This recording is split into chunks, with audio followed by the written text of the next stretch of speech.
Hey everyone, welcome to another episode of Content and Conversation. Today I'm joined by Ross Hudgens to talk about a common theory in content marketing is 50% of your time should be spent on distribution, outreach, link building, things like that. We have a counter argument to that. But Ross, first I'd love to see what your thoughts are. Can you define what this 50% distribution theory is? Yeah, I mean, you sort of said it, but kind of like add color to the why. I think very often people will say to themselves, why create this content if you're not going to promote it? So in some ways, to be able to get the full leverage out of it, you often need to spend the same amount of time, if not more time, promoting it than actually creating it. So our kind of thesis that this is incorrect for most situations, we should say, is that very often, if you do SEO correctly and you time it correctly, that is the built-in distribution. So we're not saying don't get your content seen. It's that you can scalably get it seen through ranking if you hit all the fundamentals and strategy correctly. And if that's the case, you can kind of focus more on the creation. And because of that, like, get more fruit out of that than as having to like manually promote each piece of content you create. So spend more time on quality and optimizing for search. And I know internally we like to think of these, like the search targets, the keywords you're targeting are high link intent. We say like the search intent is to build a link kind of organically and passively. So is that kind of what you're saying about why we think the 50% of distribution theory is like wrong, 100% wrong? Yeah, that's for sure a part of it. By the time this publishes, our post describing why we're not doing as much manual link building will come out. So check that out as well for more detail. But that's a big piece for sure. I mean, it's more that this is not needed. It's not necessarily, I guess it is technically wrong that you can do more efficient things. But to get to that situation where you can effectively spend close to 10% or 5% of the time on it, you should build low difficulty content first. That will allow you to rank without needing to let anyone know about it through manual outreach. Make sure your internal linking's dialed in. Make sure you have a great blog design and a blog post design. Make sure your content quality is really well done. Make sure the SEO some fundamentals are dialed in on all of those things. And you have product market fit already. And that will often kind of like give you that threshold where content, if all those check marks are checked, you won't need to reach out to other people because the engine will be building on that, which sort of, I mean, in some ways kind of sets up scenarios when maybe 50-50 could make sense, make a little more sense. But just when people are thinking about distribution time, Drew, like, what do you think is the appropriate time if we believe this 50-50 rule is just not accurate? Yeah, that's a great question. You mentioned engine, and I like to think of it as, once we have a piece that's ranking that has link intent, it is a passive link building engine. But sometimes you need to kickstart that engine. And therefore, if there is a piece of content that isn't ranking as well, you might need to deploy strategic link building in order to get that piece to rank and therefore drive that engine forward. But in general, like, we would recommend less than 10%, I would say, for, to your point, people who have established product market fit.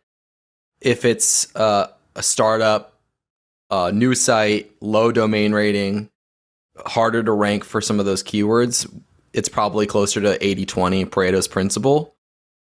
What do you think about that? Is that accurate? Yeah, I think that's a fair assumption.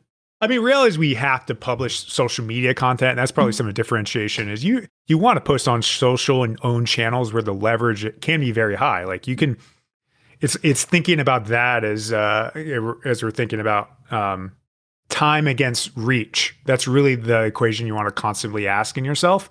And if you have an email channel that has 100,000 people on it, obviously you want to distribute to that channel because 1 hour or probably 4 hours to make a nice looking email very often is, of course, worth it for 100,000 people. But if you're reaching out one-to-one and that person is not an authority, they're just giving you a link, obviously that leverage shifts appropriately. So if you think through search, you can reach thousands of people just for nailing that down. That's kind of how that helps, right? And it sort of those things can kind of connect and be the appropriate leverage point. Maybe that's just the question to ask yourself is like, what is the leverage of this distribution? And if it's not high, then you're probably not doing the math correctly in terms of where you should spend your time. Yeah, I like to think of this as like Archimedes Lever, where if you're spending 50% of your time on distribution, to your point, one-to-one outreach, and not really amplifying it to thousands through search or in other social media perhaps, you're kind of, the imbalance is in that outreach time. So you've only spent 50% of your budget on the content creation, and therefore the quality is going to be a little bit less. But if you can, move the fulcrum point closer to content quality and put more time in quality and fundamentals like of SEO and all of that, then it's going to be, a catapult for that piece of content to just explode with links and performance. For the people who don't know what that term was, and I transparently did not know what that term is, can you kind of define it? Yeah, it's Archimedes Lever is a term in physics, I believe, that an old philosopher found this mathematical equation. Basically, if you put a fulcrum at a point close enough, you can put enough force to move any item. So like the classic images of the earth being moved by this Archimedes lever. Not sure if this could be a just out in left field thought. That's how I think about this. No, it's good. We'll put that image in the show notes, but Google Archimedes lever for sure to get an understanding for that. I think that's a very good way of thinking about it. And in some ways, it was sort of some of our past thinking of, I think you can kind of like execute and get results sort of through this 50-50 execution. And that's often misleading, I think, is that you feel something, you feel movement, and your intuition is to keep doing that thing that has some kind of positive progress. But that doesn't mean it's optimal as compared to putting that 100% focus on the content. When you have that SEO lever, which can take care of itself, unlike a world where we don't have search. So it's like a kind of unclear scenario, right? Almost in comparison. And we're not saying distribution is dead. So what would you say is like, what are some opportunities or pieces of content where people should be at least sending or spending 10% of their time promoting and sending emails? Like I'm thinking of a roundup where we feature people and we want to, we call it mentioned outreach. Is that an accurate thing to say? Yeah. Or ego bait. Ego bait's another way. It's a little less, sound a little negative in that you call it ego bait, but it's technically what it is. But that is high leverage, especially if it's an authority of letting them know they were mentioned and reach out to them quickly. That's good. Own channels are an obvious one that hopefully that will also help a flywheel develop. Even if you don't have an audience immediately, you can share on social. Hopefully it's high quality sharing. More people follow you on social. That's a worthwhile thing. Like, is this distribution helping you build a flywheel in some fashion that could be worthwhile? High impact mentions. So I think very often SEOs would do this very and scaled outreach approach to low quality prospects simply for a link.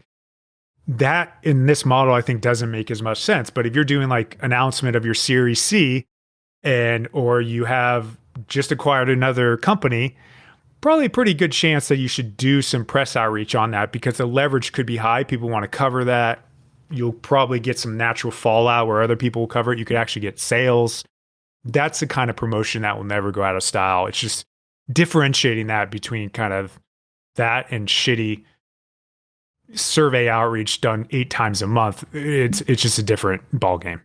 Right. I actually had a meeting with someone and I was like, did you raise a round recently? Because I see this massive spike in referring domains. So to your point, definitely break the news of a financing round because a lot of people, news sites like to cover that. So, but that's a good segue into like what's the difference between promoting a piece of content and promoting a business. So one thing we've been hearing a lot is the surround sound strategy. Is that something worth promoting against, or what do you think about that? Yeah, the surround sound strategy, I think Scott Tousley and HubSpot originated this concept that like if you're trying to rank for best content marketing agency, you'd like to show up on every single result for that. If you're a content marketing agency, why not? Don't settle for just one result. Try to be everywhere. Mm-hmm. And I think in some ways that's promoting a business as compared to a piece of content. And that could be high leverage again. Like you're ranking on a piece of content that's already ranking. That outreach is just such high leverage compared to just going for a link externally. So one of your things you said earlier, Drew, is those newer sites. I think that's that difference is that we're not saying don't promote a business. It's kind of, at least in our line of work, I think very often you should, early in your infancy, you should be promoting your business, figuring out that product market fit. That kind of scenario, I think, is promoting that business. You're building some initial threshold. Maybe you're doing paid social, maybe you're doing PPC. That's technically promoting the business. And then content itself, I think once you hit a threshold in a lot of verticals anyways, you don't need to do that, and you shift to content being promoted through search most of the time because it feels the most economical use of the time you spend every on your company. Not to sound like a broken record because we talk about this all the time, but I think the key tenet of this strategy is for you to rank for that keyword, you should be doing a KOB analysis to identify the topics that you can feasibly rank for the fastest. Would you agree with that, Ross? Yes, for sure. So I skipped that on my other one, so that's a good call out. So starting low difficulty, keyword difficulty, that's why we do that analysis. It's not just let's find a low difficulty keyword, but you can truly be thorough if you do hundreds or 200 plus topics in your industry, then sort that against the opportunities. So you're not just doing difficulty, you're also hopefully making some money off the effort. And then you ladder up. Content marketing can generate links, will generate links for you over time. So that will be that kind of flywheel effect distribution for you as well. And that's the beauty of search, is that very often you don't need to go as manual with your day-to-day efforts. Right. One thing just popped to my mind because you mentioned PPC. Have you ever seen people like I've Googled a high link intent keyword and seen people advertising on it. Do you think that is a valid strategy for link building? And maybe you, instead of paying people to do manual outreach, you just run a few ads to test whether or not that works? Yeah, I think it can be. We have done these tests. Sometimes hits, sometimes misses. I think the problem is that they're so low sample size. So if you only want to run it for 1 month and these search terms have 100 searches a month, right? Statistically, you might not succeed. But if you just run it, I think if we truly are confident in their passive intent from that term, I think it could for sure be a good strategy. And maybe that's the next thing to add to our framework, Drew. Right. I was just thinking, like, if a link is built via a PPC ad and you kind of run that for 3 months, you build a ton of links and then it ranks organically, that those links are still like valid. It's going to maintain that ranking. It's not just going to fall off, right? Yeah, no difference. It's still the authority generated. I guess the only counter and potential lack of efficiency is some people don't click ads. Thankfully, they keep us SEO people in business. Right. So it's probably a little less efficient than ranking organically, but those links have the exact same value for sure.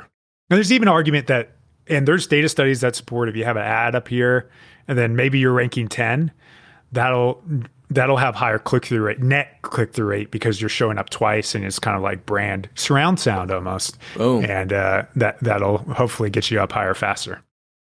So to summarize, Ross, we believe that you should spend between 0 and 10% of your budget on distribution of content and spend the bulk majority on content quality, optimizing for search-driven link building. So, there are some cases where you would still need to do some distribution.